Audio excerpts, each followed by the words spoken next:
Moi, je pense qu'aujourd'hui, c'est plus que jamais, nous devons nous unir. Nous devons montrer que le Congo n'est pas la RDC, que le Congo est capable de se soulever. Vous savez, aujourd'hui, nous savons que euh, euh, c'est les terres qui sont situées dans la partie sud qui ont été vendues. Mais qu'est-ce que vous dites qu'il n'y a pas de terres qui sont situées dans la partie septentrionale du nord qui ont été vendues? Puisque tout est caché. Rien ne dit que dans ces accords-là, il n'y a pas une partie des terres, de nos terres, qui sont au nord. C'est pour ça que nous devons nous préparer à cette guerre-là. C'est une guerre que Denis Sassou Nguesso nous a déclarée. C'est une guerre qu'il a déclarée au peuple congolais. Et le peuple congolais doit lui répondre par tous les moyens. Si nous ne menons pas ce combat, alors nos enfants seront des esclaves du Rwanda. Denis Sassou Nguesso a trahi les Congolais par, euh, par la vente de ses terres. Denis Sassou Nguesso a trahi tous ceux qui sont morts au Congo, ceux qui se sont battus depuis, ceux qui se sont battus pendant la colonisation pour libérer le Congo, ceux qui se sont battus parce que ils se cherchaient pour créer la République, pour mettre en place la République, tous ceux qui sont morts. Il a trahi ces morts-là, ces victimes.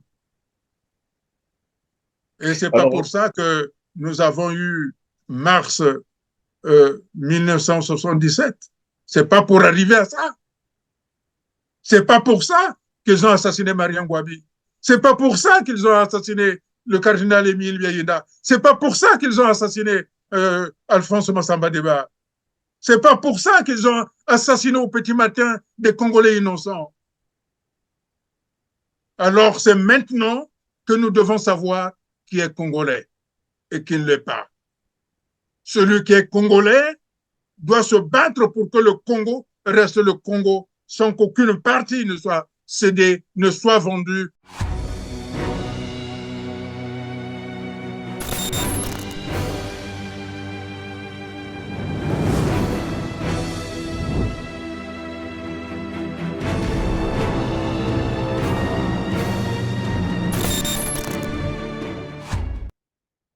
mesdames, messieurs, bonjour, ravi de vous retrouver encore sur R7. Merci de votre fidélité et bienvenue dans ce numéro Droit de savoir. Après 40 ans de pouvoir sans partage, caractérisé d'un échec cuisant sur tous les plans, Denis Sassou Nguesso fait appel à l'expertise rwandaise comme solution à la crise économique qui sévit au Congo-Brazzaville. C'est donc ainsi l'énorme superficie des terres arables du Congo-Brazzaville au Rwanda et le contrôle de tous les secteurs ou presque d'activités économiques du pays. Promotion de l'immobilier, développement de l'économie numérique, télécommunications, agriculture, exploration et exploitation minière, développement des zones économiques spéciales, infrastructures de transport, santé, éducation, protection de l'environnement, tourisme et loisirs, bref, sans appel d'offres. Une approche économique rejetée par les Congolais qui voient une menace pour la sécurité nationale et de la souveraineté territoriale. On y revient donc avec M. Modeste Boukadia, président du Cercle des démocrates et républicains du Congo, le CDRC. Bonjour, M. Boukadia. Bonjour, M. Perrin. C'est une grande joie de pouvoir être de nouveau ensemble pour des sujets dont vous avez évoqué d'une grande gravité pour un pays souverain. Merci, Monsieur Boukadia, d'avoir encore accepté notre invitation. Alors, le Congo-Brazzaville traverse, vous le savez, une crise profonde à cause d'une série d'accords controversés passés entre Denis Sassou Nguesso et le Rwanda. Nous en avons déjà parlé ici, cela fait, je crois, une semaine à peine. Cependant, la situation semble évoluer négativement au niveau du pays avec le soutien affiché du Parti congolais du travail à ces accords jamais ratifiés par le Parlement congolais, mais déjà mis en œuvre. Comment comprendre le soutien du Parti congolais du travail à ces accords qui engagent en réalité tout le pays, mais jamais rendu publique. Vous savez, Monsieur Perrin, il faut commencer par le début. Quand vous allez à la chasse et que vous avez un chien et que le chien ne piste plus le gibier, on peut dire que la chasse est finie. Mbwa Yamana Zakala Mbinguiwit. Donc, tout ce que le PCT nous montre là, c'est qu'il n'y a plus rien à faire. En réalité, c'est cet épisode malheureux, triste, de la vente des terres du Congo est une fuite en avant parce que la politique engagée par l'État PCT, parce qu'aujourd'hui, avec ce que nous avons vu que le PCT a convoqué le gouvernement, le PCT a montré que c'est un parti État. Donc, c'est le PCT qui dirige l'État aujourd'hui. Donc, nous sommes revenus 33 ans après la conférence nationale souveraine à ce que tout le monde avait condamné. Ça veut dire que le PCT ne pouvait pas faire autrement que d'avaliser les contrats signés par le président du Parti congolais du travail, à savoir Denis Sassou Nguesso.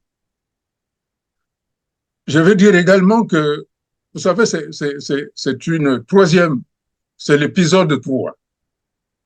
D'abord, il y a les évêques qui avaient demandé une audience pour qu'on voit un peu plus clair là-dessus.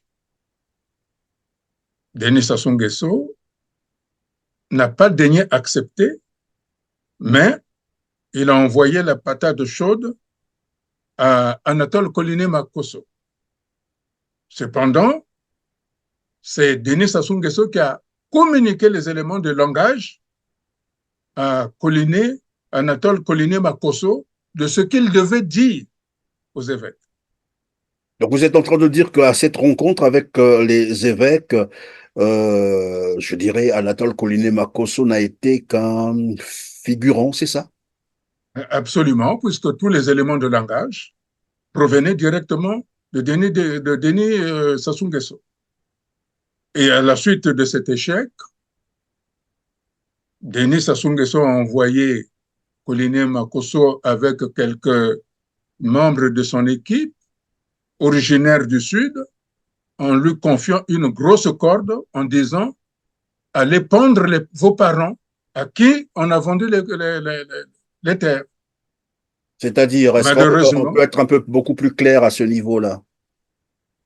ça veut dire que Envoyer Anatole Coliné Makosso avec une corde, aller pondre ses parents, c'est-à-dire aller expliquer aux ressortissants du Sud à qui on avait vendu les terres en disant vos terres sur lesquelles vous subsistez, on vous les vend. Voilà les éléments de langage que vous allez leur dire. Et l'épisode 3, c'est la montée en puissance de l'État PCT à qui le même Denis Sassou Nguesso a confié les éléments de langage.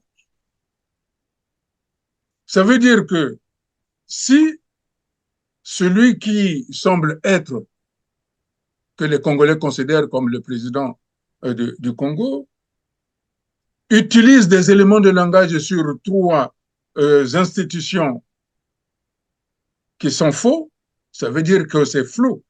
Et quand c'est flou, c'est qu'il y a un loup. Et où se trouve le loup? Le loup se trouve là où les accords ont été signés, c'est-à-dire à Oyo.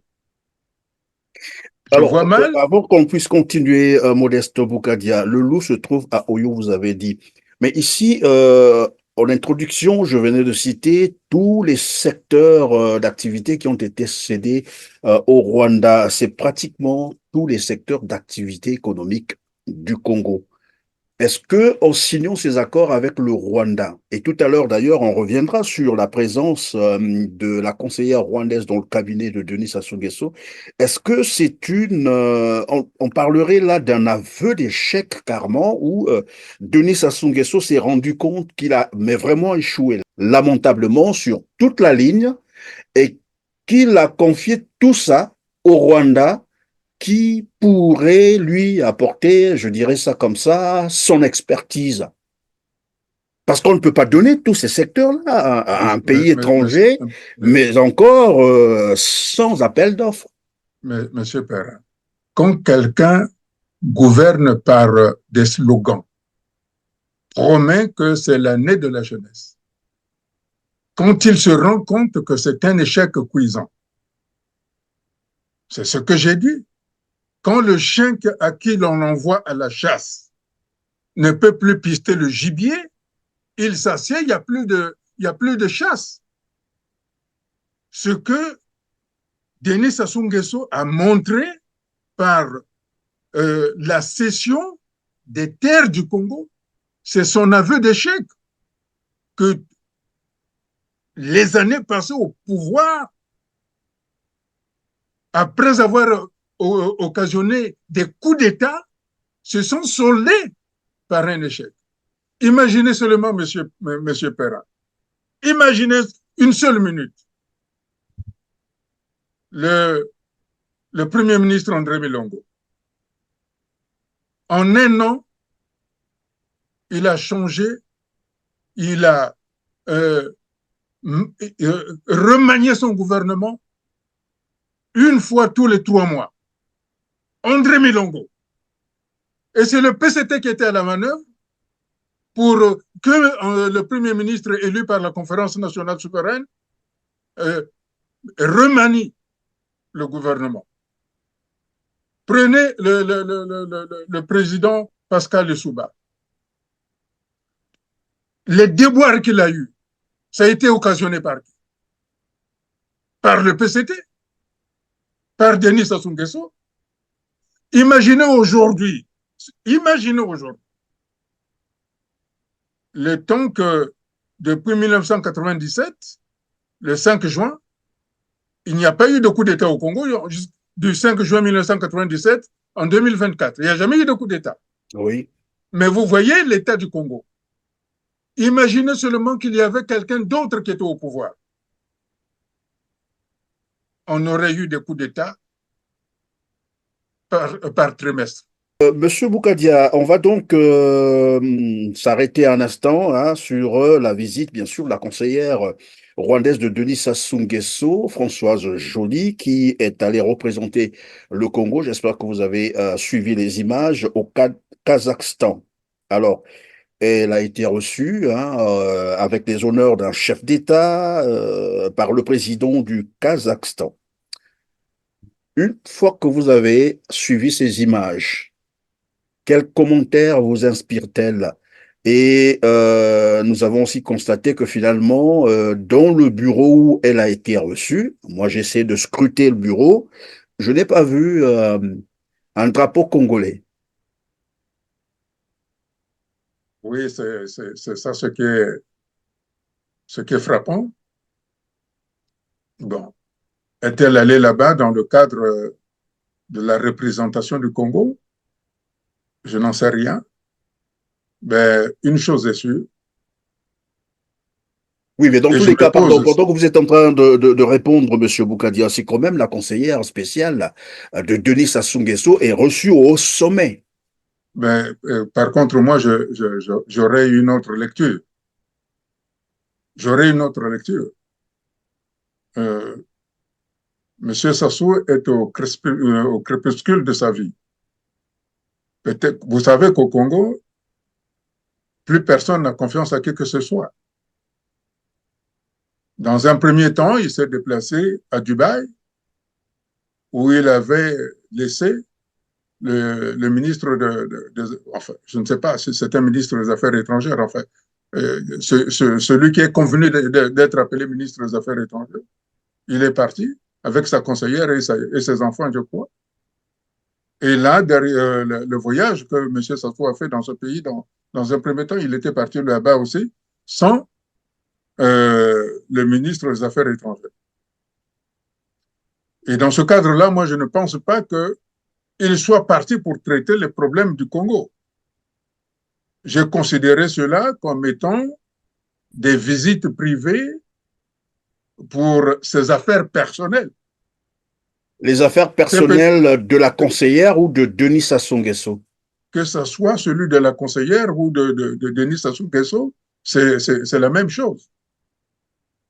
Puisque, imaginez que quelque temps par la suite, à Dubaï, il y a eu le scandale des biens mal acquis des présidents africains dont le nom de Denis Sassou Nguesso et de son fils et de ses enfants ont été révélés à la suite de ce déplacement-là.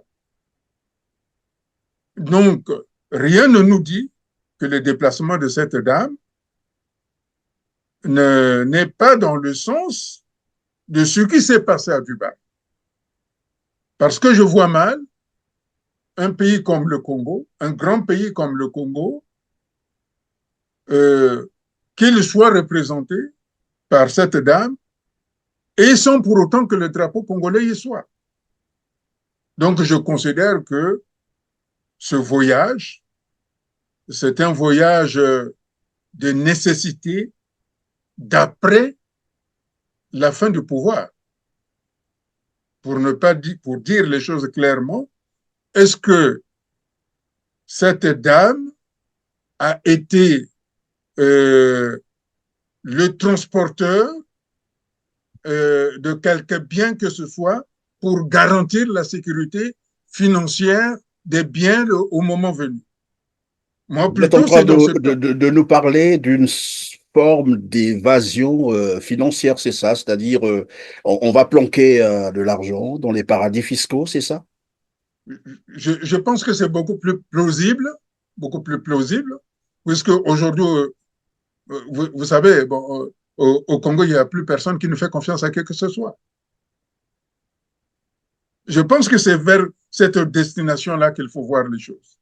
Oui, mais parce que lorsque vous Je le pense dites, que pardon, monsieur Modeste Boukadia, nous avons réalisé évidemment une émission lorsqu'il s'est agi évidemment du voyage dont vous faites état à Dubaï, où d'ailleurs Denis Sassou Nguesso, sinon la délégation congolaise, apprendra qu'elle n'était pas attendue, il n'y avait pas un rendez-vous comme ça, et nous disions d'ailleurs comment on pouvait déplacer toute une délégation présidentielle du Congo-Brazzaville vers Dubaï, alors qu'il n'y avait pas un rendez-vous de la sorte. Et nous disions d'ailleurs, l'invité nous disait, ben non, qu'est-ce que vous n'avez pas compris? En réalité, ils utilisent le label voyage présidentiel pour échapper au contrôle. Entre-temps, ils transportent des valises voilà, d'argent, des malles d'argent pour aller les planquer dans les paradis fiscaux. Et donc, vous dites que le voyage du Kazakhstan va dans le même sens. parce que je ne vois pas ce que le Kazakhstan peut apporter au Congo. Je ne vois pas. C'est pour ça que je crois qu'il faut être responsable.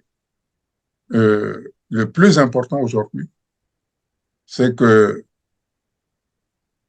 on a cédé tout un pan de notre territoire au Rwanda. Et ça, c'est inacceptable. Je crois que c'est là où le peuple congolais doit montrer sa capacité à ne point lâcher le moindre centimètre carré de notre territoire. Vous savez ce qui s'est passé au Canada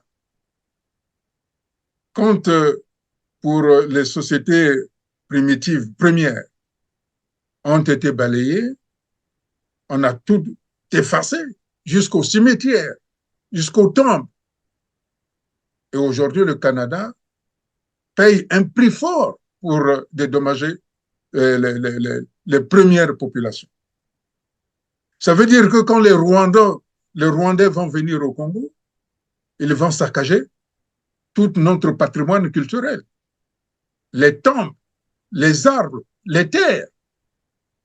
Oui, mais pendant que vous le dites, Modeste Boukadia, mais ils sont déjà là. La preuve, là, nous parlions donc de cette conseillère rwandaise dans le cabinet de Denis Sassou Nguesso qui n'a même pas de nationalité congolaise, qui peut représenter le Congo à l'extérieur. Les images viennent de nous le prouver. Alors, ici, nous sommes dans le cas de figure d'un pays où on peut donc dilapider 14 000 milliards, c'est quand même 26 milliards de dollars américains sans que quelqu'un ne soit inquiété. Dans ce même pays, un ministre peut se réveiller un matin, c'est le cas de Denis Christel Sassou Nguesso, va conclure des accords, ben voilà, on dirait illégaux.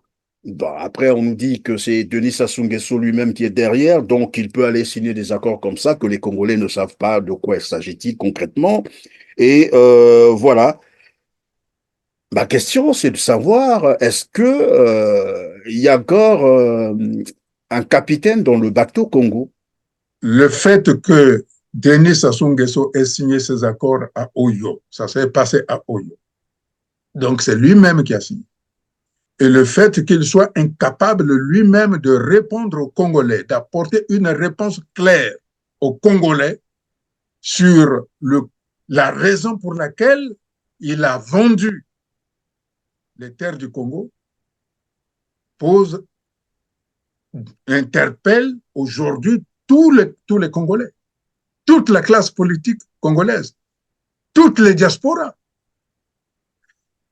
Aujourd'hui, tout le peuple congolais est conscient que à la tête du Congo, il y a un individu qui n'aime pas le pays euh, euh, pour lequel il est à la tête de ce pays. Il n'aime pas les habitants de ce pays. Il préfère les habitants des autres pays parce que, depuis toujours, Denis Sassou Nguesso n'a jamais apprécié, n'a jamais aimé ni le Congo, ni les Congolais.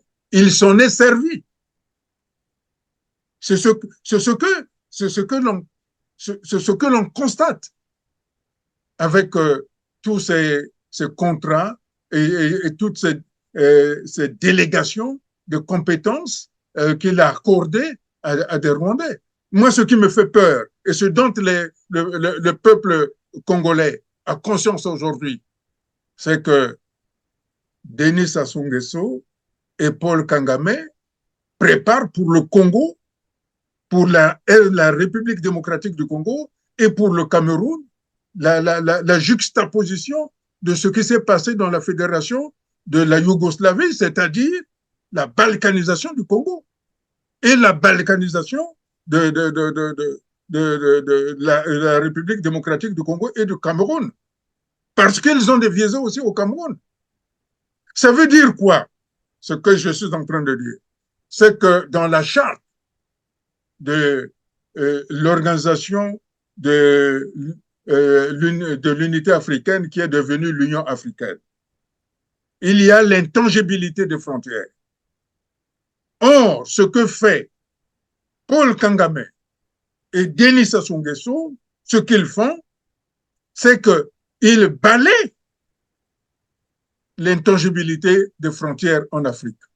Ça veut dire que n'importe quel pays, puissant qu'il soit, peut envahir l'autre pays et l'Union africaine ne fait rien. Voilà ce que moi, comme je fais comme lecture, l'impuissance de l'Union africaine par rapport à un pays agresseur qui veut créer dans des pays tiers, en l'occurrence au Congo-Brazzaville,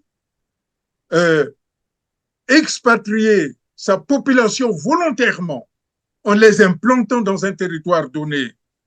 À un moment donné, ces populations vont se révolter. Et que fera la communauté internationale, puisque c'est une minorité?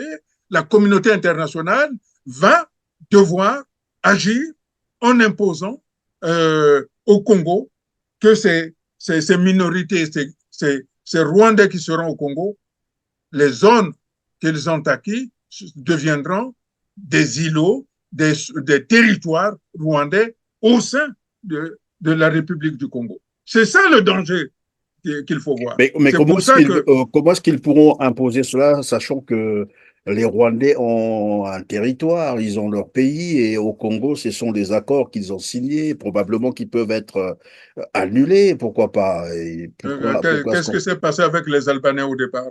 Ils n'avaient pas de pays. C'est parce qu'ils étaient terrorisés. Mais par contre, ce qui moi me choque, ce qui me choque, que les Rwandais soient complices de ça.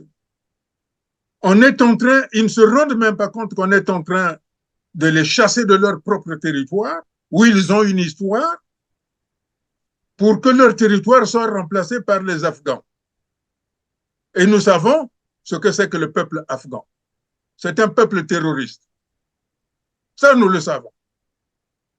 Et ils viennent, ce sont des hommes qui viennent. Et ces hommes-là, ils ont des pulsions. Et dans 30 ans, dans 60 ans, qu'est-ce qu'on va voir?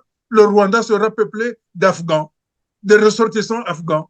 Alors, donc, vous êtes en train de faire allusion au protocole d'accord signé entre le Royaume-Uni et le Rwanda pour, bien sûr, le transfert des migrants. Revenons un peu sur les terres vendues au Rwanda, les terres congolaises, bien entendu, vendues au Rwanda. Tout à l'heure, vous disiez que si les Rwandais arrivent au Congo et qu'à un moment donné, parce qu'après, ils vont chercher toujours à se multiplier, les contrats qui ont été signés ou les accords, bon, jusque-là, c'est vrai que c'est dans toute, comme qui dirait, en toute opacité. Personne ne sait encore les termes Et de pour ces cause. contrats, bien entendu, de Et ces pour, accords. Peut-être qu'on le saura bien plus tard. Mais moi, je voulais m'intéresser un peu sur le soutien qu'a accordé ou qu'a affiché, bien entendu, le Parti congolais du travail. Et dans une déclaration du 5 juin 2024, vous condamniez ce que vous appelez en fait le retour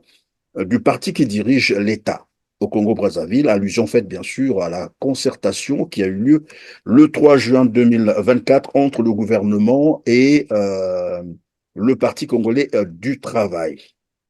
Alors ici, apparemment, on est reparti dans la configuration, c'est ce que j'ai cru comprendre, pour vous, c'est qu'on est reparti dans la configuration de 1989 avant la conférence nationale, c'est-à-dire où on avait encore le parti unique et c'est ce parti qui dirigeait l'État. Alors, si c'est le cas, quelles pourraient en être les conséquences?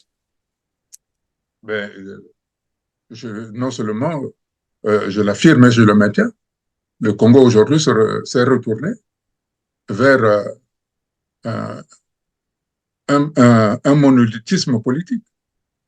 C'est-à-dire que le Parti congolais du travail a montré sa véritable face d'avoir la même mise sur la conscience de l'idéologie politique au Congo. Aucun parti, d'ailleurs, je souligne, le PCT n'est pas le parti majoritaire du Congo. Il est le parti majoritaire de la mouvance présidentielle. Mais il n'est pas le parti majoritaire du Congo. Pour être le parti majoritaire au Congo, il faudrait organiser des élections libres et indépendantes. C'est là qu'on va voir quel est le véritable parti majoritaire. Donc, cet abus de langage montre bien qu'il veut dire nous sommes les patrons, donc nous pouvons faire ce que nous voulons. L'ennui est pour montrer qu'effectivement, nous sommes revenus au ton du monopartisme, même si il y a des partis qui semblent s'appeler affiliés, mais ces partis sont entretenus par le PCT quand même. Donc, c'est le fait que le PCT a été soumis, parce que ce n'est pas le PCT qui a eu la, la, la, la, la, la, la, la, la responsabilité ou la décision de convoquer le gouvernement. C'est le président du PCT qui a intimé au Parti congolais du travail de convoquer sa structure qui lui sert de gouvernement. Mais pour Et quel là, ça intérêt montre. pour quel intérêt le président du PCT, donc vous faites l'allusion à Denis Sassou Nguesso, va-t-il intimer lors de convoquer cette concertation, s'il faut l'appeler comme ça, Mais il gouvernement faut, PCT, alors que dans le même temps, celui qui est à l'origine, sinon l'initiateur de ces accords, donc son fils, Denis Christel Sassou Nguesso, n'y était pas. C'était pourquoi? Pour en aboutir à quoi concrètement? mais vous savez bien qu'il faut bien faire avaliser l'idée que le Parti congolais du travail est bien partie prenante de la vente du Congo. Il fallait que le parti assume cela, puisque le Sénat avait proposé plutôt de favoriser l'accord du bon voisinage, au lieu de sauter le bon voisinage pour aller dans un pays qui risque d'être un pays envahisseur, pour ne pas dire un pays colonisateur. C'est ça. Et le PCT donc a répondu pour ne pas être en marge, pour prendre le pas sur le Sénat. Et d'ailleurs, le PCT, pardonnez-moi l'expression, en mettant la pression sur euh, Anatole Koliné-Makosso, celui-ci a fini par sortir en se dégageant en disant, mais vous ne pouvez pas m'accuser. Celui qui a les accords, c'est Denis Christel Sassou Nguesso, il est membre du bureau politique. Heureusement, c'est pour ça qu'il faut, malgré tout, dire à Denis Sassou Nguesso, il a bien fait de dire au PCT de convoquer Anatole Koliné Makosso et son équipe, parce que ce n'est pas tout le gouvernement qui était là-bas. Là, nous avons appris que les accords existent bien, mais que c'est Denis Christel Sassou Nguesso qui les a. Et moi, à la place de Christel Denis Sassou Nguesso, je prends, parce que en le désignant, il devient un élément dangereux pour le Congo. Donc, quelque chose peut lui arriver. Rien ne dit que son père l'a exposé. Qu'est-ce que vous dites que ce n'est pas, comme il ne sait plus comment tenir ces accords-là, il dit, bon, mais il faut griller ce Le fils, fils-là alors. qui n'a pas su tenir. Alors, si je vous ai bien compris, Modeste Boukadia, vous êtes en train de dire que Denis Sassou Nguesso a fait convoquer cette concertation gouvernement, disons PCT, c'est ça, voilà, gouvernement et le PCT. Mais nous savons que qui dit gouvernement dit le PCT, parce que même Oui, lorsqu'on parle naturellement, du naturellement. Sénat, c'est bien le PCT, c'est Pierre Ngolo qui est à la tête, c'est aussi un membre du Parti congolais du travail. Alors, si je vous ai bien compris, c'est pour avoir finalement constaté qu'il y avait des dissidences au niveau du Parti congolais du travail, des gens qui voulaient ramer, comme qui dirait, à contre-courant de ces accords, que Denis Sassou Nguesso les a rattrapés pour dire, ben, écoutez, qu'est-ce que vous faites? Prononcez-vous pour ces accords, même si vous ne les avez pas encore lus, mais faites-le. En fait, c'est ça. Écoutez, je vais prendre un parallèle. C'est exactement ce qui s'est passé en France. Oui. Avec la dissolution, ça permet la clarification. Au niveau de ceux qui vont voir la nuit le Rassemblement national et le jour, ils sont contre le Rassemblement national. Donc, comme il y a des gens qui étaient contre la signature de ces accords, qui voulaient se retirer, eh bien, Denis Sassou Nguesso les a mis devant un fait accompli pour dire, bon, chacun doit se démarquer.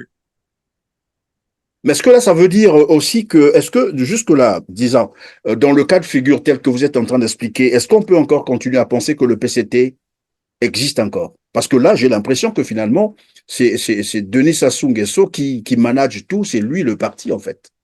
C'est pour ça que je vous dis que nous sommes revenus avant la conférence nationale souveraine où le PCT dirigeait l'État. Et donc, c'est pour ça que ces accords-là ne sont jamais passés au Parlement.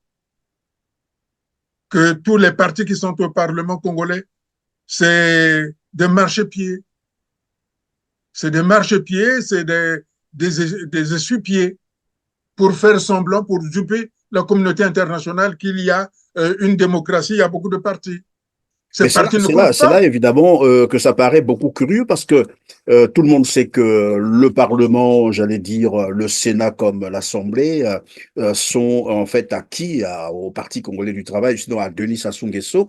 Et là, tout le monde se pose donc la question de savoir, mais de quoi ont-ils peur? Parce que ce même Denis Sassou Nguesso peut intimer l'ordre à ces deux chambres du Parlement de valider les... Personne ne va refuser, mais pourquoi ne veut-il pas soumettre ces accords au Parlement, ce qui veut dire qu'il y a des choses très graves dans ces accords. Et là, j'ai bien envie de vous poser la question de savoir que va-t-il se passer bien après, maintenant que le PCT vient de s'aligner sur ces accords et que Écoutez, le Congo retourne dans la configuration de 1989. Que va-t-il se passer? La suite, ça sera je, quoi? je pense qu'aujourd'hui, malgré qu'ils ont publié un communiqué dans lequel ils soutenaient la jeunesse populaire, la jeunesse congolaise de s'opposer à cela, mais ils ont vu le danger. Je crois que c'est le secrétaire général, M. Iloki, qui a fait euh, Une déclaration, euh, j'ai suivi, oui. oui, une déclaration pour dire que c'était un faux. Vous savez, quand vous démentez, quand vous faites un démenti, vous confirmez. Oui, En oui. politique, quand vous faites un démenti, vous dites, ah non, nous sommes allés trop vite, on va trouver les procédures. Et moi, je pense que effectivement, au sein du Parti congolais du travail, il y a ce qu'on appelle les authentiques, qui croient en l'action du commandant Marien Ngouabi. Ce sont ceux-là qui ne veulent pas que le territoire congolais soit vendu. Et il y a la branche contrôlée par Denis Sassou Nguesso via son fils, qui, eux, ils peuvent vendre le territoire. Et ce, d'autant plus que euh, euh, illégitimement, Denis Christel Sassou Nguesso n'a pas voix au chapitre. Donc, lui, qu'on vende le Congo, ça ne lui dit absolument rien. Mais les autres membres du parti, du PCT, ils savent bien que c'est leur territoire. Même s'ils sont dans le PCT que contrôle Denis Sassou Nguesso, ils disent non, nous ne pouvons pas vendre le territoire. C'est pour ça qu'aujourd'hui, nous sommes dans la période cruciale où nous devons savoir qui est pour le Congo et qui n'est pas pour le Congo, qui doit vendre le Congo et qui ne doit pas vendre le Congo. C'est pour ça que de toutes les diasporas, de toutes les organisations politiques, de toutes les organisations syndicales, ils doivent être actifs pour dire, partie prenante, que notre territoire ne peut pas être ni vendu, ni cédé, ni loué à qui que ce soit. Nous avons des compétences. Les Congolais, on le sait. Nous sommes un pays de transit. Pourquoi sommes-nous un pays de transit? Parce que le Congo a fait vivre toute l'Afrique en matière d'agriculture. Alors, c'est quoi cette affaire-là? Alors, monsieur Modeste Boukadia, est-ce que vous pensez qu'on est là aussi dans un cas de figure de ce qui s'est passé finalement en 1977? Je m'explique. On se retrouve aujourd'hui dans une crise, évidemment créée par la vente des terres du Congo, une crise où tout le monde sait que ces accords sont en train de miner carrément le pouvoir en place. Et tout le monde le sait. Et beaucoup le disent d'ailleurs, avec ces accords, ce pouvoir risquera de tomber.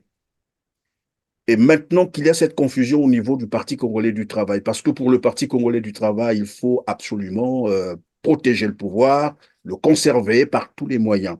Est-ce qu'on peut arriver dans une situation où finalement le PCT va décider de sacrifier Denis Sassou Nguesso pour conserver le pouvoir? C'est possible. Ça, le PCT sait le faire. Mais vu l'état du Congo, je ne pense pas que le PCT dont nous savons, comme je l'ai dit tout à l'heure, la spécialité, ce sont les coups d'État. Est-ce que ils n'ont pas créé cette confusion pour pouvoir mettre en place ce type de scénario pour étouffer en disant, bon, ben, écoutez, bon, il y a eu ça, Sassou n'est plus là, bon, ben, on ne parle plus de ça. Mais qu'est-ce qui nous dira que celui qui va venir ne va pas continuer avec ces accords-là? Moi, je pense qu'aujourd'hui, c'est plus que jamais, nous devons nous unir.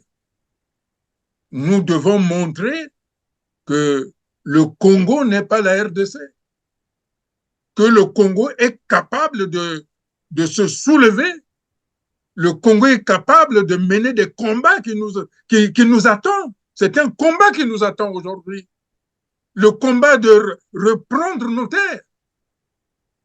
C'est ça Est-ce que vous êtes en aujourd'hui. train de dire aussi que c'est un combat qui, finalement, met la population congolaise en face de ce régime qui est allé vendre ses terres, c'est ça? Mais bien sûr. Vous savez, aujourd'hui, nous savons que euh, euh, c'est les terres qui sont situées dans la partie sud qui ont été vendues. Mais qu'est-ce que vous dites qu'il n'y a pas de terres qui sont situées dans la partie septentrionale du nord qui ont été vendues? Puisque tout est caché. Rien ne dit que dans ces accords-là, il n'y a pas une partie des terres, de nos terres qui sont au nord. C'est pour ça que nous devons nous préparer à cette guerre-là.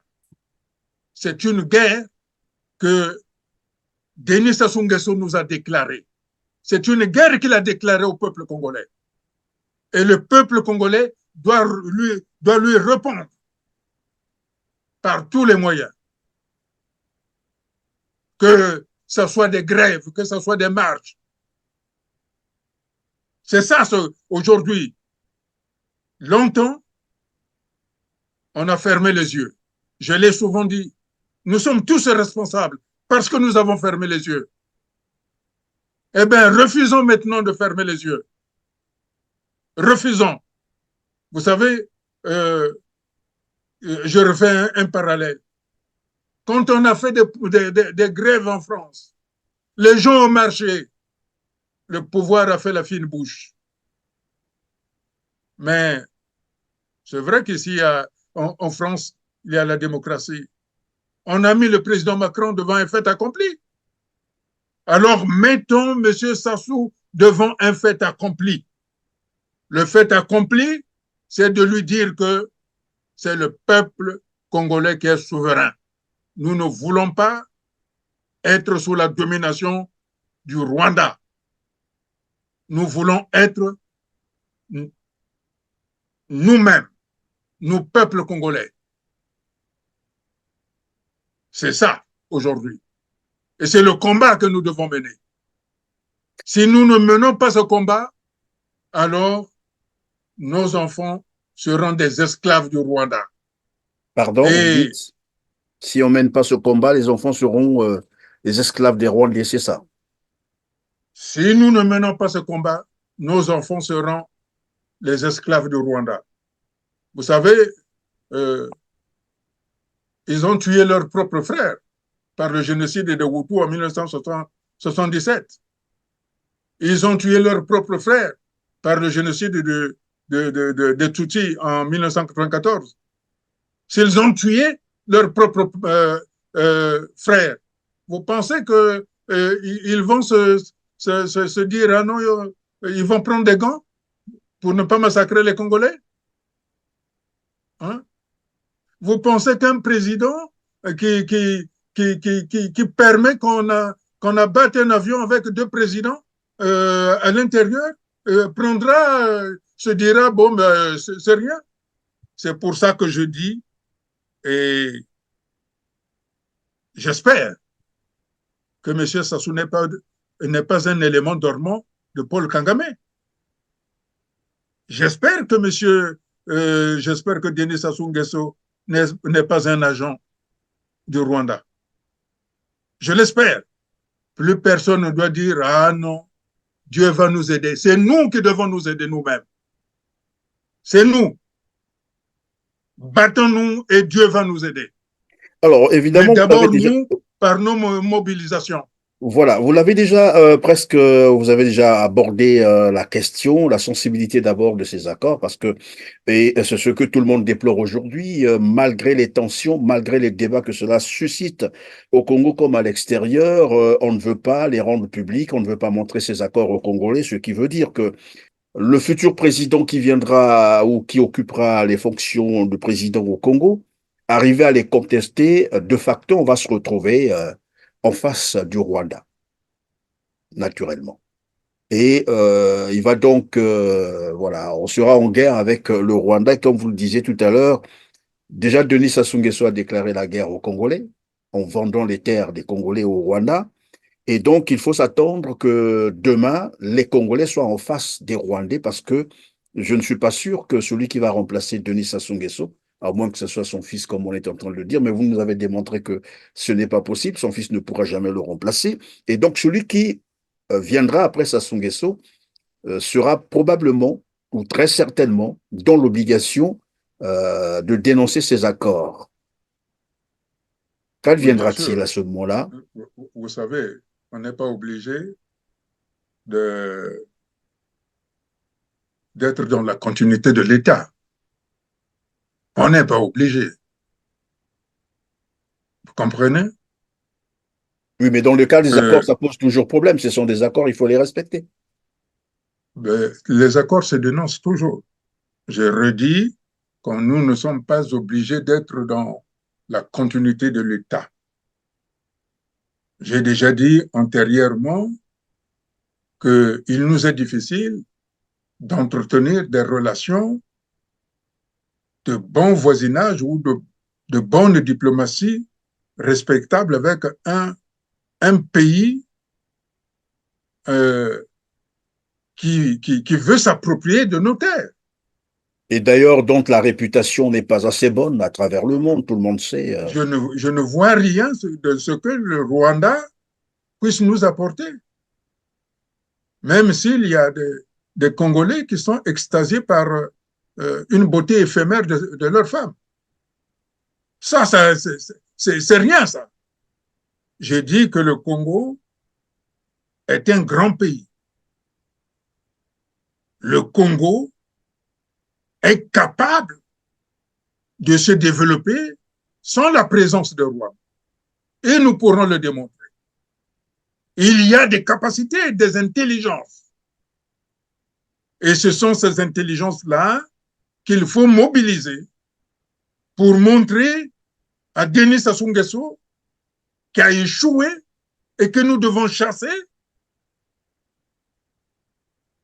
que le Congo est capable de s'en sortir. Le Congo a toujours été le leadership avant que Denis Sassou Nguesso ne rentre dans la vie politique. Le Congo était apprécié de partout dans le monde. C'est avec Denis Monsieur Sassou Boukadia, Nguesso s'il à vous la plaît. tête de l'État que le Congo a périclité. C'est pour ça que aujourd'hui, nous n'avons pas besoin de verser du sang. Ça ne sert pas. Ça ne sert pas. Parce que la guerre que nous menons, après qu'il nous ait divisés dans la partie nord, après qu'il ait pris en otage la partie nord, aujourd'hui, la partie nord s'est libérée. Maintenant, nous devons nous associer à la libération de la partie nord, pour qu'ensemble, du nord au sud, le même jour, nous disons non à la vente de nos terres. Parce que la terre, qu'elle soit du sud, qu'elle soit du nord, elle est congolaise. C'est ça ce qui compte. Et Denis Sassou Nguesso a trahi le Congo par ses accords. Denis Sassou Nguesso a trahi les Congolais par, euh, par la vente de ses terres. Denis Sassou Nguesso a trahi tous ceux qui sont morts au Congo, ceux qui se sont battus depuis, ceux qui se sont battus pendant la colonisation pour libérer le Congo, ceux qui se sont battus parce que ils se cherchaient pour créer la République, pour mettre en place la République, tous ceux qui sont morts, il a trahi ces morts-là, ces victimes Et c'est pas pour Alors, ça que nous avons eu mars 1977. C'est pas pour arriver à ça. C'est pas pour ça qu'ils ont assassiné Mariam Gwabi. C'est pas pour ça qu'ils ont assassiné le cardinal Émile Biayenda. C'est pas pour ça qu'ils ont assassiné Alphonse Massamba Deba. C'est pas pour ça qu'ils ont assassiné au petit matin des Congolais innocents. Alors c'est maintenant que nous devons savoir qui est Congolais et qui ne l'est pas. Celui qui est Congolais doit se battre pour que le Congo reste le Congo sans qu'aucune partie ne soit cédée, ne soit vendue, ne soit louée à qui que ce soit, et au Rwanda en particulier. C'est alors, ça aujourd'hui. merci, monsieur Modeste Boukadia. Celui qui est vraiment congolais doit se battre pour défendre les terres du Congo contre, en fait, contre le Rwanda, s'il faut le dire comme ça. Alors, monsieur Boukadia, on va terminer. Nous sommes arrivés à la fin de cette émission. Je rappelle que vous êtes un ancien candidat à l'élection présidentielle de 2009. Vous aviez présenté un programme. Alors, au début de cette émission, je venais de lire la série, en fait, des accords, hein, qui ont été passés avec le Rwanda, des accords qui confèrent finalement un certain nombre d'activités ou secteurs d'activités économiques du Congo au Rwanda. Je peux les rappeler, c'est toujours bien parce que il y a donc la promotion de l'immobilier, développement de l'économie numérique, télécommunications, agriculture, exploration et exploitation minière, développement des zones économiques spéciales, infrastructures de transport, santé, éducation, protection de l'environnement, tourisme et loisirs. Il y en a beaucoup. Alors, euh, comment percevez-vous cette démarche, c'est-à-dire cette approche économique, pour vous qui avez été candidat à l'élection présidentielle avec un programme, lorsque vous êtes en face d'un monsieur comme Denis Sassou Nguesso qui pense qu'on peut céder tous ses pans économiques à un pays étranger? Non, ben, je vous l'ai dit, c'est une trahison. C'est une trahison. Vous comprenez? C'est une trahison. Et cela m'afflige beaucoup. Cette trahison euh, implique beaucoup de choses. Soit il fait ce type de concession, il fait ses ventes parce que lui, il a peut-être confiance à Paul Kagame qui pourra l'aider à bien mourir dans les conditions qu'il souhaite. Alors il donne ses gages. Ce qui est malheureux, c'est un homme qui a fait de la politique pense comme ça. Mais il y a des Congolais qui sont capables de, de l'aider à bien mourir et à être enterré en Kani, puisqu'il veut être enterré en Kani.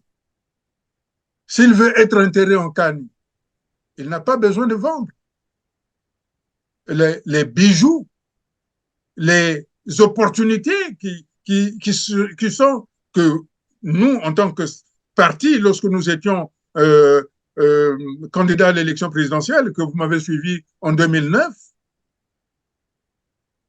j'avais tracé la voie de développement, par exemple, le chemin de fer Congo-Océan qui devait aller jusqu'au Tchad et avec deux ponts autoroutiers, puisque cette ligne de chemin de fer devait arriver jusqu'en Zanzibar. Nous avons documenté et nous avons eu l'accord de financement de la Banque mondiale. Donc, je ne vois pas pourquoi nous avons dit aussi dans les programmes que nous avons à l'époque, en 2009, que nous avons actualisé, mettre en place des fonds pour aider les Congolais à ce qu'ils deviennent des investisseurs, de telle sorte qu'il y ait un actionnariat populaire. Et nous avons, à l'époque, et nous allons reprendre tout cela, mettre en place des centrales d'achat qui seront sous la responsabilité des Congolais. Et nous mettrons en place la formation professionnelle pour les jeunes gens à qui on a mis à qui on a donné la préférence d'être des miliciens pour les réinsérer dans un cursus normal. Et enfin, nous allons proposer que nous discutions sur la résolution de la dette sociale. Tant que cette dette sociale-là n'est pas prise en compte, il est difficile d'avancer. Et pour ce faire, j'ai proposé pour que les Congolais soient en mesure d'être dignes de payer à la quinzaine, c'est-à-dire avoir la moitié du salaire au milieu du mois et l'autre moitié à la deuxième partie du mois et en numéraire, c'est-à-dire en espèces, pour que les gens puissent vivre normalement. Mais Monsieur Boukadia, que répondez-vous à tous ceux qui soutiennent la thèse comme quoi le fait de faire appel à l'expertise rwandaise est une stratégie pour trouver des solutions aux problèmes, à la crise économique qui mine le Congo-Brazzaville? On a entendu le Premier ministre le dire, Anatole Koliné-Makosso. Cela a été soutenu aussi par des prêtres qui avaient été reçus par Anatole Koliné-Makosso, et on a encore entendu ça de la bouche des membres du Parti congolais du travail. Et c'est l'argument qu'ils mettent devant pour dire ben, c'est pour la recherche des solutions à l'économie congolaise. Monsieur Perrin, je vous ai dit que ces éléments de langage venaient directement de Denis Sassou Nguesso. Ce sont des éléments de langage. Parce que le PCT est au pouvoir depuis combien d'années? Depuis 1968, où ils ont créé le PCT. Ils ont été incapables. Hein? Quand ils se trouvent maintenant à la lisière entre la vie et la mort, ils commencent à dire, ah non, comment je vais résoudre le problème? Mais enfin, ils prennent les Congolais pour des petits-enfants ou quoi? J'ai redit que ce que les prélats ont dit, c'était les éléments de langage communiqués à Anatole Koliné-Makosso par Denis Sassou lui-même. Et je le dis parce que je sais. Et donc, tous ceux qui sont sans pris contre Monseigneur Bienvenu Manamika ont tort alors. Ça ne sortait pas de lui, ce communiqué. Ça ne sortait pas de... Ce sont les éléments de langage. Quand le patron donne des éléments de langage, Anatole Koliné-Makosso est allé répercuter les mêmes éléments de langage. C'est pour ça que la dernière fois, j'avais dit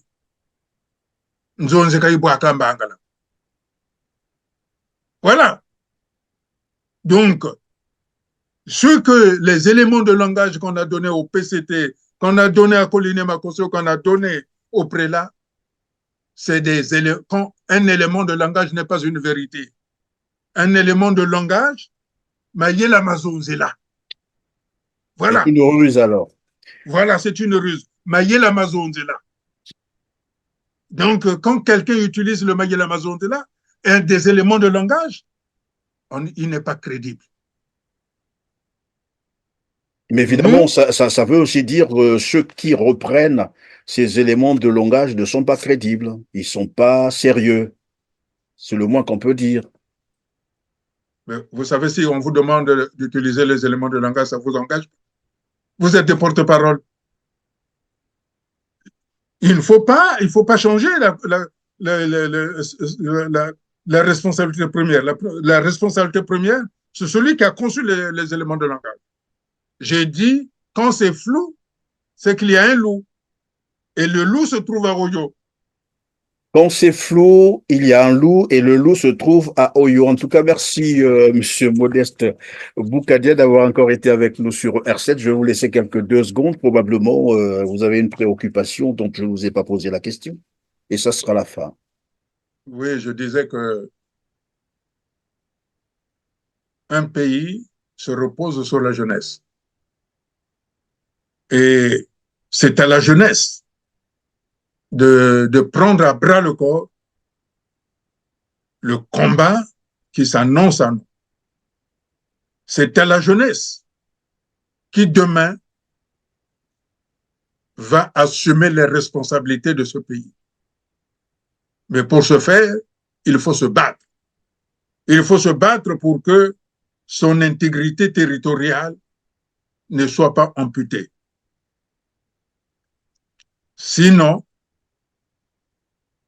nous serons comme Mfulura Banda. On regardera notre pays de loin. C'est pour ça que j'invite toutes les populations du Congo que nous devons dépasser ce qui nous a divisés. Ce que nous sommes devenus aujourd'hui, c'est la politique voulue par Denis Sassou Nguesso pour s'asseoir, pour qu'il puisse brader notre pays. Mais après nous avoir divisés au nord, du nord au sud, aujourd'hui, nous nous sommes tous rendus compte que nous étions tombés dans un piège. Aussi, le temps est venu, l'heure est là, et il est grave si on ne se ressaisit pas. Il nous marchera dessus. Mais tous les responsables politiques, les organisations syndicales, de la jeunesse, des travailleurs et toutes les diasporas du monde, nous devons montrer à Denis Sassou Nguesso que le peuple, c'est nous. C'est nous qui avons la responsabilité de restituer le Congo tel qu'il était, de telle sorte que tous ceux qui sont morts pour ce pays ne puissent jamais se retourner dans leur tombe. Nous devons laisser aux générations futures le pays tel que nos mânes, nos ancêtres, nos pères fondateurs nous l'ont laissé. C'est à la jeunesse de s'armer de courage, car rien n'est impossible lorsque nous sommes unis. Comme je le dis souvent, nous devons nous mettre debout. J'ai saisi la main du peuple et j'appelle, j'ai commencé à discuter avec les autres responsables politiques, que nous devons trouver un modus vivendi qui Wissani. Le Congo, qu'il soit au nord comme au sud, il y a l'Nkanza et le Mbongi. C'est le moment de montrer que le Mbongi et le Nkanza est capable de nous réunir. C'est cela ce que je souhaite. Je souhaite que